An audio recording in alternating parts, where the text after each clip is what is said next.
Thank you very much for a very inspiring talks and performance.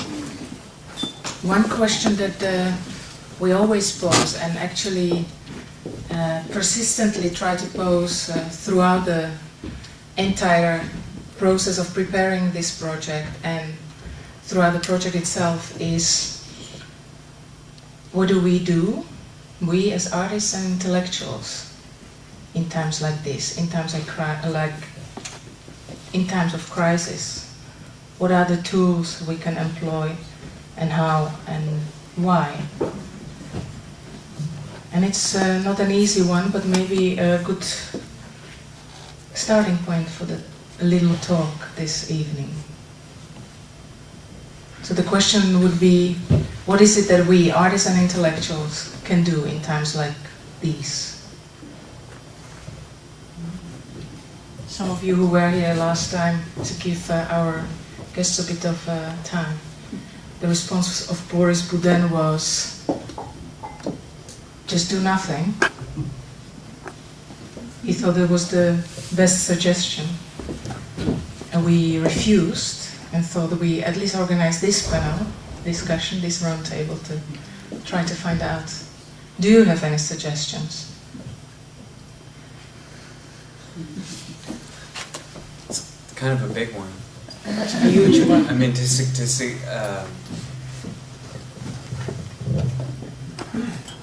well, you had one already, Jan. Yours was that we should speculatively reconfigure imaginary heroes. That was if there was a prescription, there was one kind of prescription.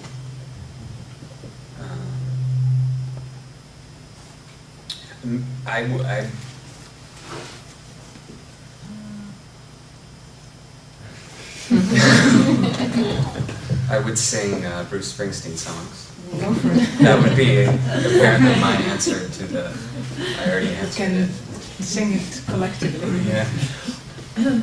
Well, I think there was a time when there, being an artist and being and having a sense of yourself, if you had a sense of yourself being in the avant-garde, that there was a link to an explicit political program, and that was very clear.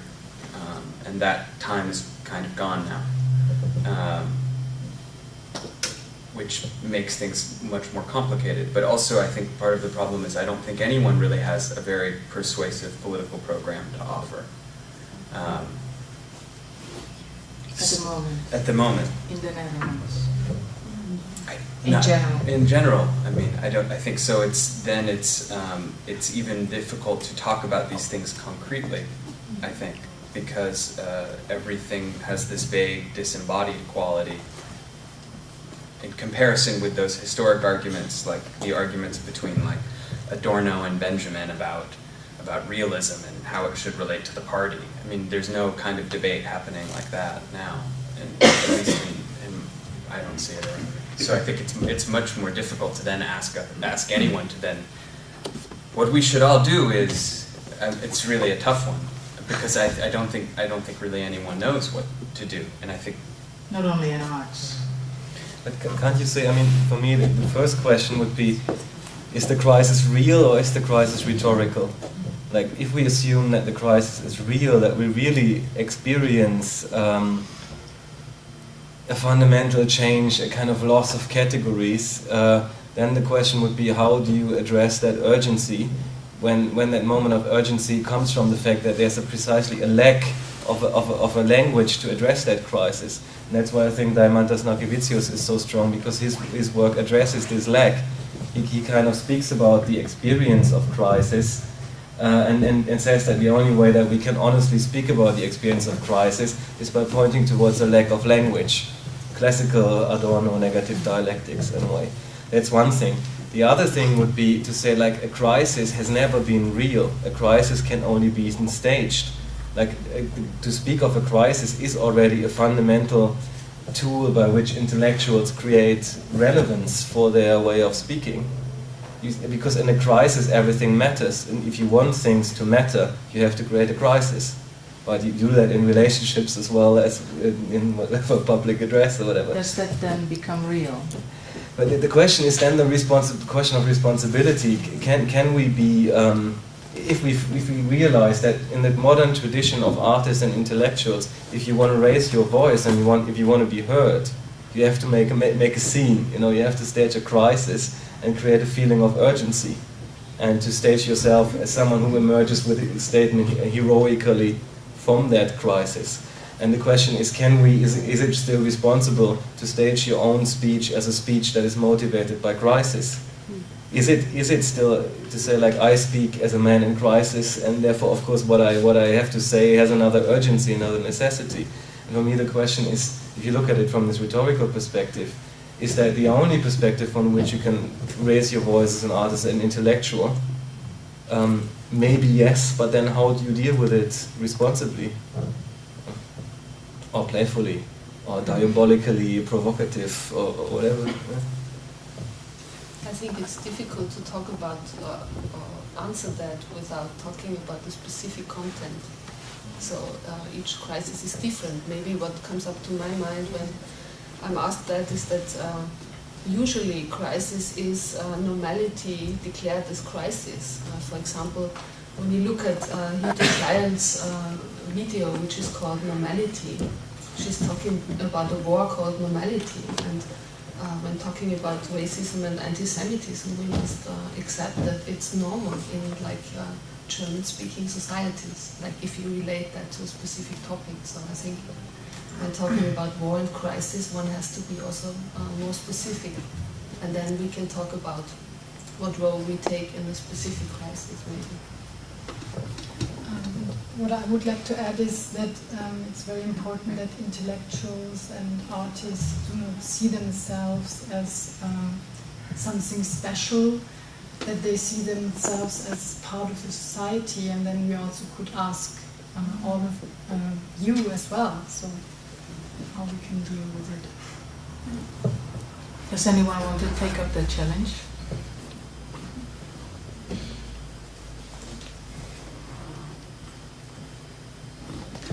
I sometimes think... Maria, can we use mic? It's for recording.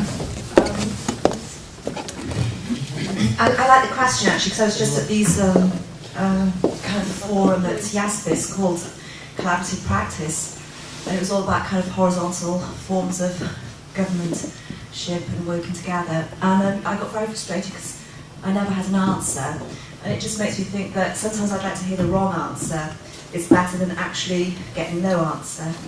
So I like the question, actually.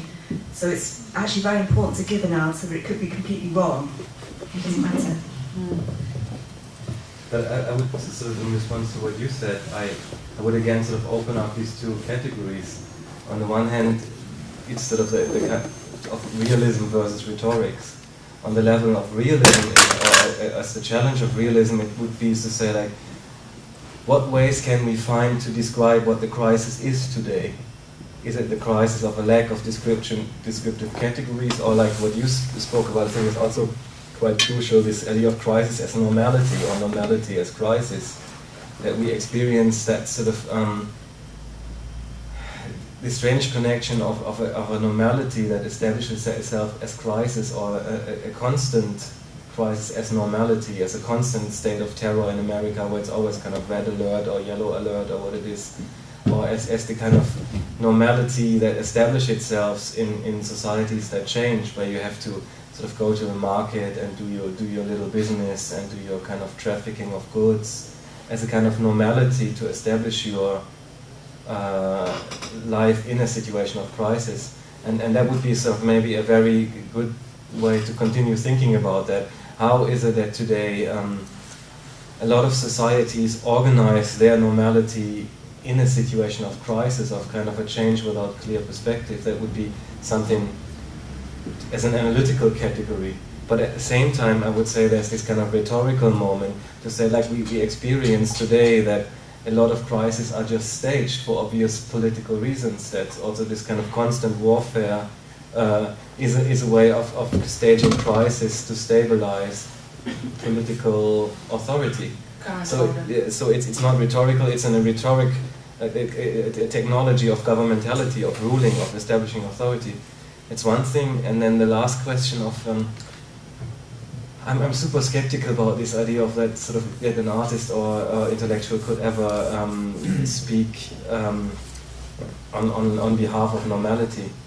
Maybe I'm a compulsive romantic, and what I say is kind of narcissistic. It could possibly be, but I feel that whenever you speak on behalf of others, like you assume the structural position that is very much linked to this idea of the outstanding speaker, and I somehow feel that you can't go across that. And even though I respect collective work enormously, I think this role model of this sort of, what you said, kind of horizontal organization always makes me feel like, okay, should I call the United Nations or what? Yeah? It's kind of where I feel that it's just another romanticism which is not solving the basic problem that you always step out, and that there's always this moment of abstraction in art where you speak from the rhetorical position of an exemplary speaker, and then you immediately run into all these kind of traditional problems just on the level of the position of speech that you assume structurally within language or within society. I'm not sure whether I can convince you with that. But I think it's when you talk about collective practice, there is different ways of collective practice. There's different sets of problems. For example, there is people who have a long history of working together, and they cross the borders of specific fields. They don't regard themselves only as artists, but also they do political work, and also they talk about, do I include my political work in an art space and represent it there? And if so, what does it do to the political issue? And then there's another set of practices that decide what to show in an art context, maybe when it has to do with the role of images and how images and rhetorics are part of a change in society. And then maybe there is a decision of not including certain things. For example, when you work with illegalized immigrants, it's a danger if you, in an art space, exhibit maybe themselves and their names, because then they can get tracked and deported. So I would say there is difference. So I think just to say about I feel like talking to the United Nations, there is different levels of working politically and of working collectively. So there is not the United Nations, but maybe when you deal with issues of racism, there is maybe the artist who has an immigrant background and is not has not the same access to an art space or to resources and to writing in a newspaper like you have as a white male writer and theorist. So, and that's issues you can address. But it takes other white male or female middle class writers to get these other people into these spaces. So, but why I made this so stupid joke about the United Nations is more this question. I think that a lot of collectives avoid the questions why they speak and from where they speak by appealing to the kind of universal good, and that's what I mean with United Nations, that it's kind of the right thing to do. And the question that maybe it's a prejudice, but what I want to know is, why do you speak and from where do you speak? Why do you think it's necessary to speak, and why do you not just remain silent? That this sort of that it is in the process of staging your speech as public that you reveal a motive. Why you speak, why you find it necessary to speak, why you create a kind of urgency that we should be speaking about the Holocaust now. And in this moment where you create this urgency, this motive for speaking, you use a certain rhetoric, which I would say is the rhetoric of exemplary speech. And that moment where you expose something as necessary, where you raise the stakes. And I think at that moment you speak from that position of an exemplary speaker who stands up and says, like, I say, j'accuse, I think it is necessary, we should be speaking about that now. Would another way to, are you suggesting that it's self-righteous? Is that? No, I think there's a constitutive self-righteousness in intellectual speech per se, and we have to find a way of every intellectual speech is an imposition. Okay. You can never, you're always speaking on behalf of others, you're always making a claim that is fundamentally not justifiable, and thereby you have to deal with that on a kind of rhetorical level by asking this question, well, where do you speak, from which rhetorical position do you occupy? and to what degree it is not, I would suggest, is not always this sort of moment of heroical speech that is kind of built into the intellectual speech that is always kind of there. You have to deal with it because you can't get away from it. This reminds me of the opening of Concerning War. Dutch writer and publicist Michael Zimmer gave a speech in which he compared soldiers and artists, being very similar in what they're doing actually, based on the idea of self-denial as the main principle of their work. This caused enormous uproar at the dinner table afterwards, quite unprecedented in Dutch artistic and intellectual landscape, in a way where artists who actually experienced war or been fighting in war actually strongly opposed this. But something that not everybody noticed, what was very important in the speech, and I noticed only when I edited the text for the book we publishing, was the fact that what Michael Zimmer actually was suggesting, that there is a kind of strange swapping game going on between being a soldier and being an artist. Well, being an artist in the past was individual undertaking, and being a soldier was a collective one. Now it's changing. Those roles are changing. So being an artist, being a soldier is becoming more and more individual game, while being an artist is becoming more and more collective. Collective thing to do. And that kind of reminded me of a number of projects that a number of curators would call, this is a momentum of collectivity in arts. A lot of projects, such as the one recently in Kassel, creative collectivity, was it? Other ones, as a reaction to the 1990s, there were strictly individualists, both in society and in being an artist in that field. You would oppose this, Jan, the idea that art is becoming more and more a collective effort. Yes.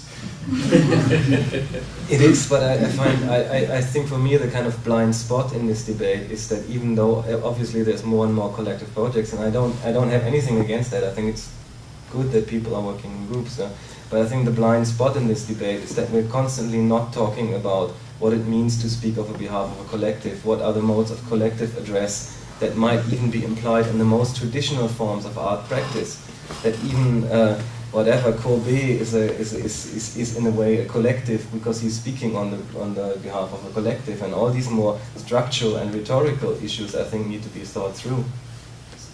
And it's so that we're not just speaking about sort of how practices are organized, but very much about like with what language, with what mode of address we're speaking.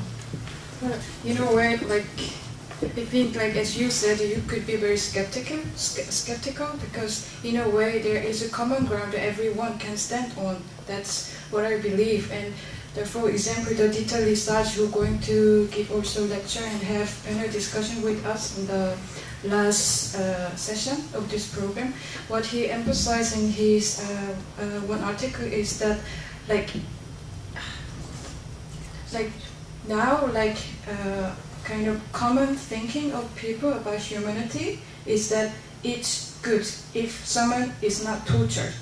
So like we lost a fundamental idea about humanity or basic human condition. So like that kind of things like offer like common ground we can stand on, and some collective work can function.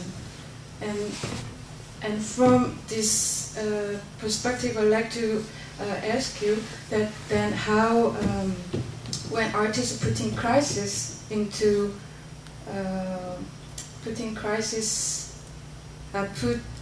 status of hero into crisis in playful way, in witty way, in the way of absurdity, and then how the process of decision making or how the process of governance is possible. And there's artists you think who touch upon that issue, or yeah, this is my question. could answer that, but I don't want to capitalize on it. Briefly, I think the question is about how do you give something value. And there is a kind of American philosophical tradition with someone like Richard Rorty, or also kind of as a liberal thinker, but also people like Charles Taylor, or this kind of more communitarian branch, where you create a feeling of value not through drama, but more or less by saying like, okay, let's be like commonsensical about that. What are the minima moralia? What are the basic morals that we find sort of in everyday life? You know, we don't want that people get tortured. So that is our common ground, yeah. And sort of this, let's get down to basics. And in a way, sort of, I think in the American tradition, it's very much sort of describing the basic set of liberal morals, which you already find in your society, which are basically realized. You only need to redescribe them. So it's more like, let's see what is already there and let's stick to that, assuming that you already live in a more or less sensible society. It's a more kind of a down-to-earth approach of sort of kind of that sort of a proper form of self-description will cut the crap, will cut the bullshit, and give you a sort of a basic sense of workable ethical standards. That's one way of creating a kind of common ground, common like a rhetoric of speaking, and it works probably in a liberal society where you say like, look at it, basically our system is kind of okay, and let's just stick to that. And that is a different way of speaking and to create values through crisis by saying like, listen, here's something is at stake, making a drama and saying that we really have to figure out, like, we have to face the question, how can the intellectual speak in crisis? And then you have an entire different language of generating value, which I find more appealing because it's more theatrical and it's more open. And I don't believe, I'm not charmed by this kind of common sense approach because I find it fundamentally conservative. But although the others, what I believe in is of course much more melodramatic and more theatrical, but I would say it's much more open. You make a crisis, like you stage a scene in a relationship, like you go, oh, and then you want an outcome, but it's kind of open. What will come out? And I like that about it. It's so that making a scene, staging a crisis can be about, so if you want a result, but it's still kind of open. Can turn that way or that way, but why this kind of commonsensical self-description, like Richard Rorty, is I find, in a funny way, kind of conservative. But I'm not sure what, but maybe I'm... No, except that it's, I mean, I don't think it actually is, strictly speaking, conservative, because while you began by saying that we can all agree that we are against torture, the last time I checked, we all agreed that torture was okay. I mean, practically speaking, we have all agreed that torture is okay. I mean, no one has done it. We have now accepted torture structurally in all of our societies. So, I mean, I guess, I mean, I don't think that's a crazy thing to say. And so, the minimum morals you were speaking of obviously don't exist. And for me, that is not a rhetorical crisis. That is an actual crisis. Yeah. That I don't. It's difficult because, like in the little press thing, it talked about, mentioned the hurricane in New Orleans. You know, so we've all seen all these pictures of all these horrible things happening now, or a different version of horrible things happening to horrible things happening to people. And it strikes me that in very concrete terms there actually is a crisis, which is, and so when you ask like what I suggest people do, to me, I mean, quite practically, and perhaps I am invoking the rhetorics of crisis when it seems to me that the Republic of the United States is clearly in decline. The other rival world power is a dictatorship, China. So Western Europe, in order to preserve any semblance of the Western tradition and liberal and body politics, needs to be very self-conscious about its geopolitical position. And if the preservation of the welfare state in Germany is on the table, then that is a very quite practical, political, and theoretical thing to talk about and to work towards. It seems to me. And now it's possible that I am evoking the rhetorics of crisis in doing that, but it also seems to me that there is an actual crisis. And part of it is that we could talk, and part of the secondary crisis is that we could talk about torture as something we all agree being bad. At the same time, we have all practically agreed that it is good because we have given our tacit consent, not consensus, our consent to all of these structures by doing nothing about it, more or less. And that then seems to be another crisis, the fact that we all disagree with something and we don't do anything about it, and the conventional ways of addressing it, like we have a protest against the Iraq War and millions and millions and millions of people protest all over the world, and it seems to have no effect whatsoever. So that then is another actual crisis to me, which is a crisis of the forms of representative democracy. I don't know. So I mean, but I don't know. Is that way off to think of those things as actual crisis, or is this just part of the ongoing instability that we all live with? I don't know. I don't know. I have problems with all these very, very big issues, and then I ask myself, what are we talking about? For example, if I talk about the society I live or the circumstances where I live, there is always this trying to distance yourself from it. You talk about the US, and then you talk about Israel, and through that you can affirm your own anti-Semitism. So it's very complex.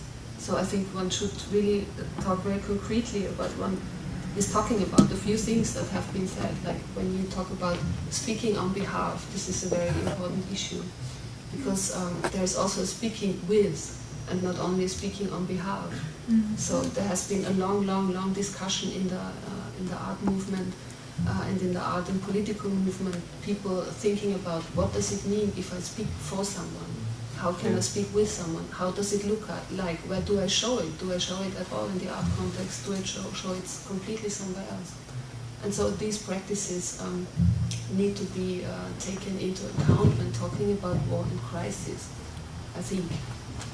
That's absolutely true, and it's kind of a good alternative to the kind of heroic monologue to say, like, let's speak with. But still the question is, like, why do you speak? Why do you raise the urgency of speaking about the Holocaust? Now, of course, the urgency exists, but you need to phrase it. Like, my question to you would be, like, why do you speak about this today? Because it has something to do with us in that society. We live in a post-national socialist society. I live in Austria, which declares itself as being the first victim. And then I also have both stories in my family background, and you have to deal with that. How are you marked by this history, and how is your perception marked by it? You see things differently if you are a descendant of a perpetrator or if you are a descendant of a survivor. But you look differently on issues, you look differently.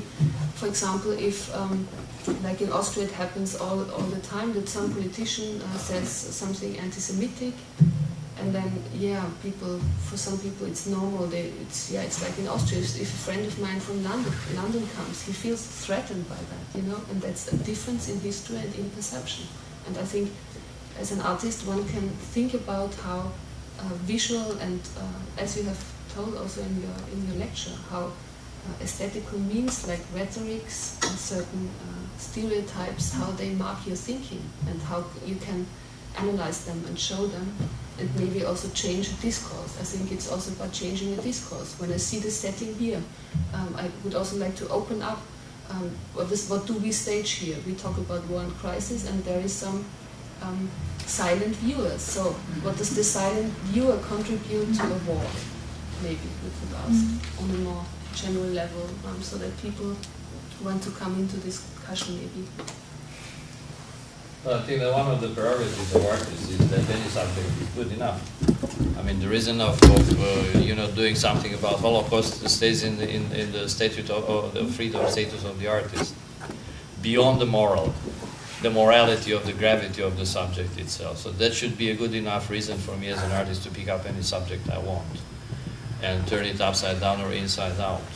I think that the problem we all have and all share is the problem of identity.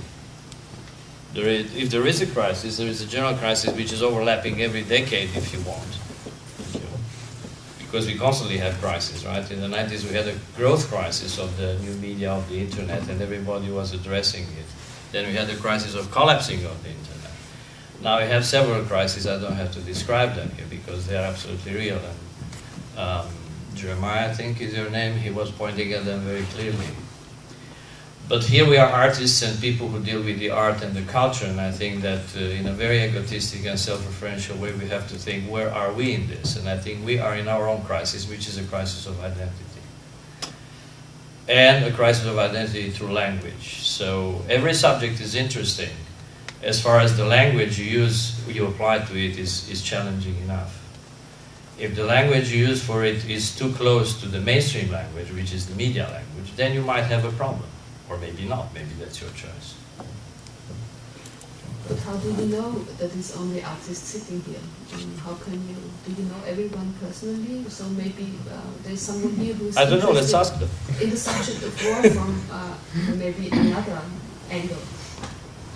Well, I wouldn't flatter myself. I think this is an art crowd. So how about revealing the secrets of life? Jan, what were you saying about art revealing secrets of life? Made me thinking of Edward Said, the representations of the intellectual, where he says what the intellectuals are doing, they're telling the truth to those in power. I thought it was kind of interesting to put those two statements next to each other.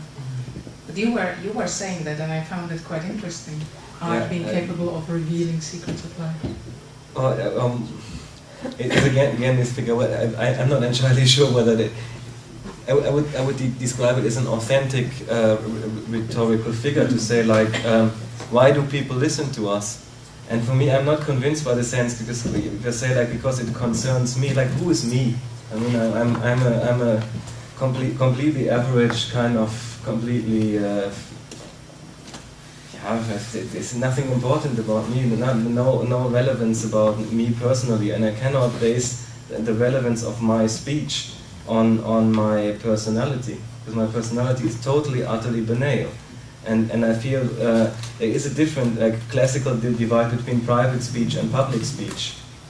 And when I talk to my friends on the phone and whatever, when I say that I just bought my new washing machine or whatever, that is kind of what I speak as a person.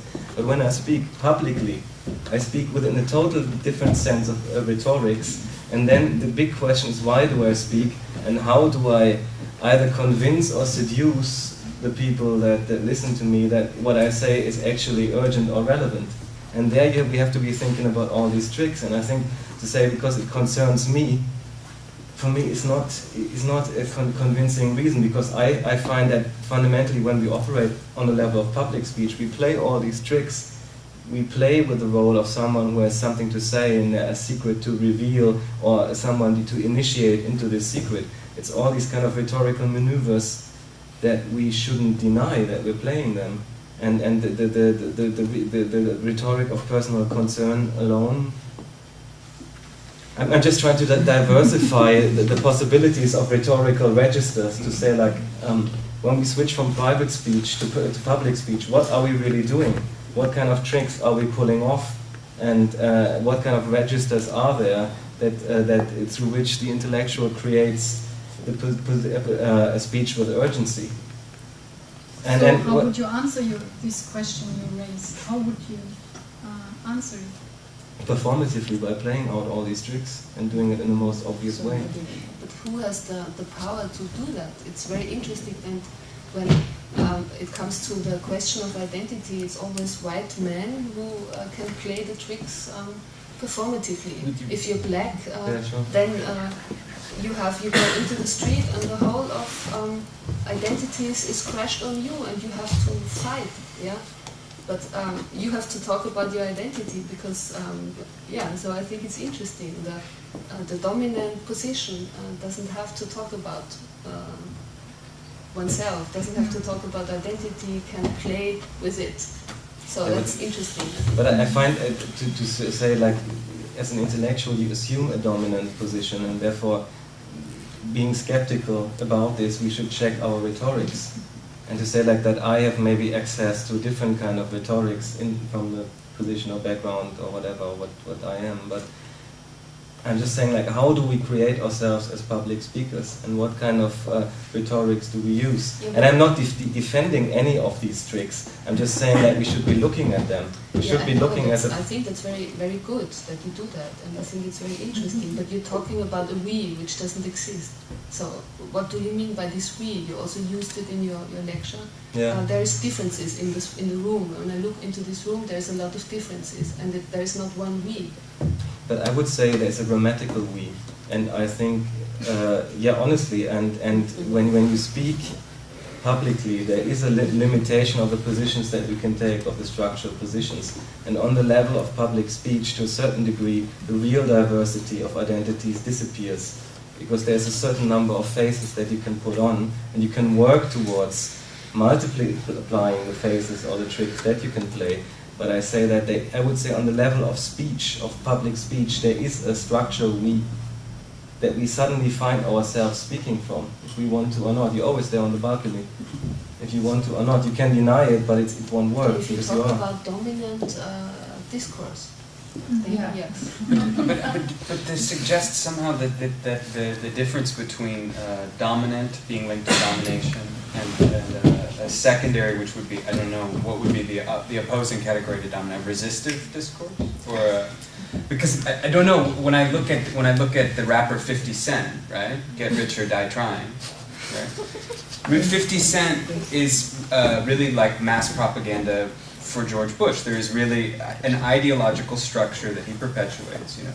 And so, in my experience as someone from the United States, a lot of the traditional claims of what became known in the United States of identity politics now seem really to not apply to the category, because of these situations in which people who previously would somehow be an underrepresented category or something like that. I don't think that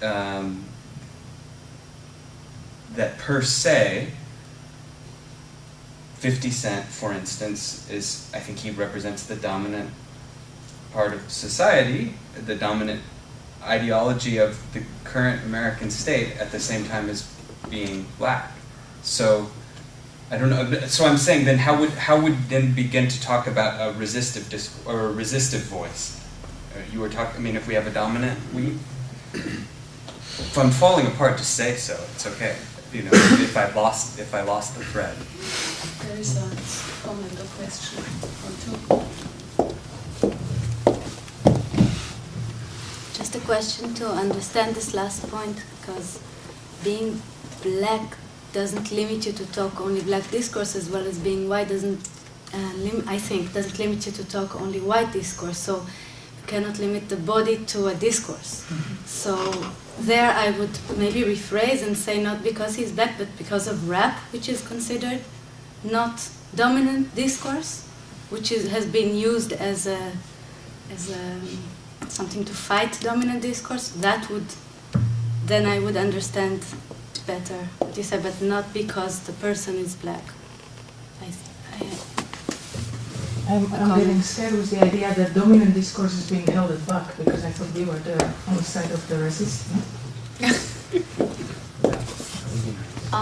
So I'm trying to understand what exactly we're talking about. Like, Yeah, what is discourse. the crises? What does crises mean for you pragmatically or globally? What is a crisis for you? Is it, we're talking here about America? We're talking here about mediocrity in Holland. We're here all in Utrecht, in a space, in a place which is trying to change things a little bit. But what is crisis for each of you? I would like to ask, like, practically, not abstract.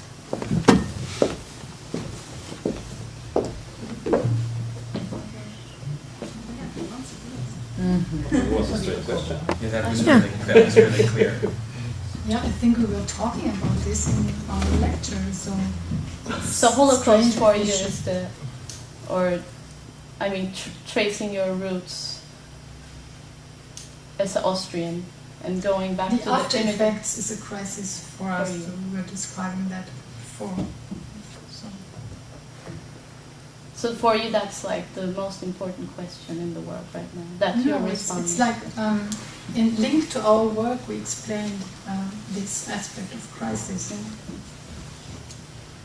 So I don't think you can talk about this in this general way. So you have to find examples to really get into it.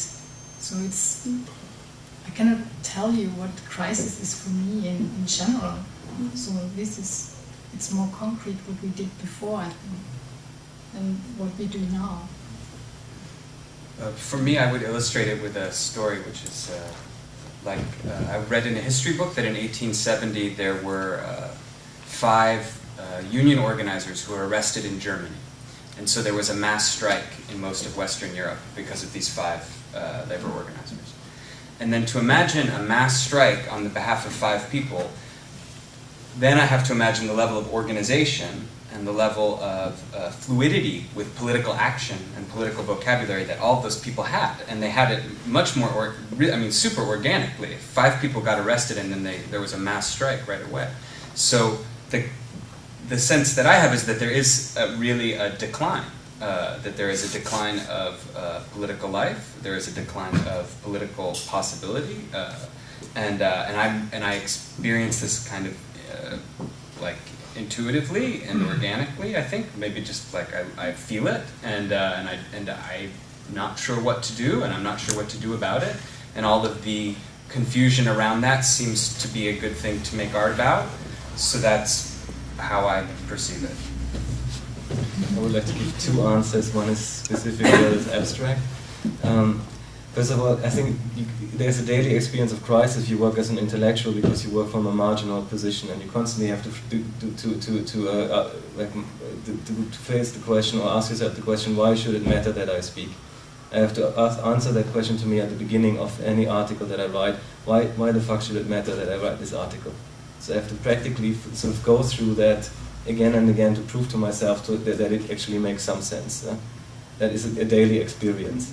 And then the general thing, since I'm a critic, and the word critic is related to crisis in Greek. The Greek meaning of crisis is the moment of decision, but more precisely the moment when a decision is felt to be impending or felt to be necessary. So the experience of crisis is the experience of an undecided moment which asks for a decision to be taken. So in Greek, ancient Greek terminology, crisis is used in jurisprudence and in medicine. Jurisprudence, it's in a court case where you have a conflict and you realize that now a decision is wanted, and the decision is the critique. And the critique, so the crisis calls for the critique or the critic to make a distinction of true and false, and thereby apply the criterion. The criterion is what makes a difference in an undifferentiated situation.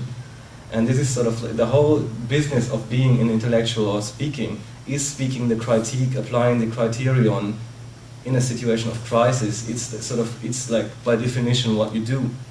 And therefore I think to speak about the necessity or the legitimation or really just the practice of criticism, how you do it, is always speaking in some way, like traditionally through the notion of crisis and the legitimation of your criterion, and there were other legitimation of critique. And the legitimation of the critique is the crisis as a situation that you portray in a way that it seems to be asking for a critique. And therefore I think the very question for the structural question, like why do we speak, from where do we speak as critics, or from applying the critique, is linked to the criterion and to the crisis. Like that's how we, yeah. Which are your point of references, your criterion to critique? Then, which are your criteria to critique? Where do you take inspiration from? And I imagine that the kind of situation of crisis is also, from an intellectual point of view, is also related to more general crisis on common values or big values, big shared values. So I'm just wondering, which are your reference points? Yeah.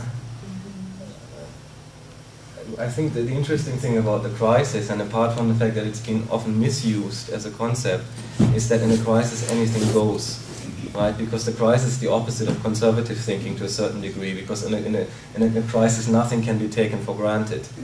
And that's why I like it in a way, that sort of, when you put yourself in a crisis, you have to check your criteria.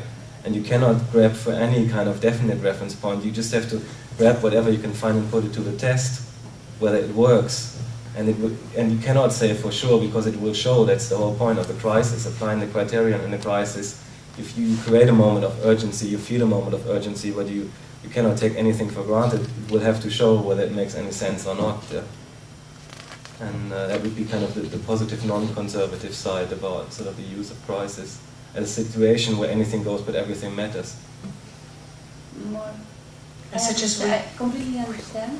Yeah. But more practically, in the last week, which were your point of references, or today? Sorry, maybe it's too much precise, but just curiosity. Let's say like that. Maybe I also can answer this, because when I read in the newspaper about the future German Vice Chancellor, that he talks to the party members and that he explains the new concept program of the government as sorry, but this concept is not reinrassig, and somebody says a term like that, pure, I don't know how to translate this, but it's a Nazi term used today, last week, by the future Vice Chancellor, and I think this gets me in a crisis. I would like to know what people's interest in the audience is in war and crisis, maybe. I do have, however, somebody waiting here, so I'm taking the decision in the moment of crisis for last question, unfortunately. It's one of those that's going to open into responsible. No, one thing that's really clear from seeing you together today is that for me there are very different things that you're bringing forward, and I'm not surprised that it's quite impossible to reconcile them or to bring them together somehow. That's a side point, but I think, Group 2, you're maybe, your contribution to this whole series of debates is that actually you seem to explicitly, maybe also implicitly, step away from this idea that there is a new crisis, there's new wars, there's new conditions, because actually the work you showed us today was about something that maybe very often we consider to be in the past, to be something specific that's located in the past and that's maybe somehow over. And your work is about the continuing effects of such a condition. But something else that was bothering me already last week, as an irritation, but also as a question for myself to which I don't have an answer, is that we seem to presume so easily and want to presume so easily that we can put things on one side. When we talk about how we can use representation, when we talk about rhetoric, when we talk about constructing we's and constructing others, we either put it on the bad side or we put it on the proactive, activist, positive side. Even if we say, what can we do about crisis? Maria, I read that as an activist statement on your behalf to desperately try to want to create that we in the Netherlands, where it probably doesn't exist. Well, it could be read in many ways. But Jan, if you end by saying, maybe much more straightforwardly than your talk was, because maybe that was more ambiguous, but that a crisis can be productive because it puts all firm ground up in the air and it forces a kind of necessity. Of course, we have to acknowledge that then what we can do is use exactly the same strategies that are being used on what we think of or want to think of as the other side, which of course, whether we talk about France or the United States, or everybody is calling for crisis at the moment through rhetorics, visual and linguistic, very powerfully calling for crisis, and therefore, I mean, if we would have to start listing right now what kind of crisis we're talking about, it would be quite an endless list just from the last year. On all sides, everybody is exclaiming that some kind of crisis exists and is also at the same time maybe pointing to something real, but also creating conditions that can be used for whatever either side observes to be the purpose to be achieved there. So it just made me think already last time about this statement of Boris Boudin where he said, when we look at the document and at our understanding of visual and linguistic means of representation, we should be looking for a document of the future.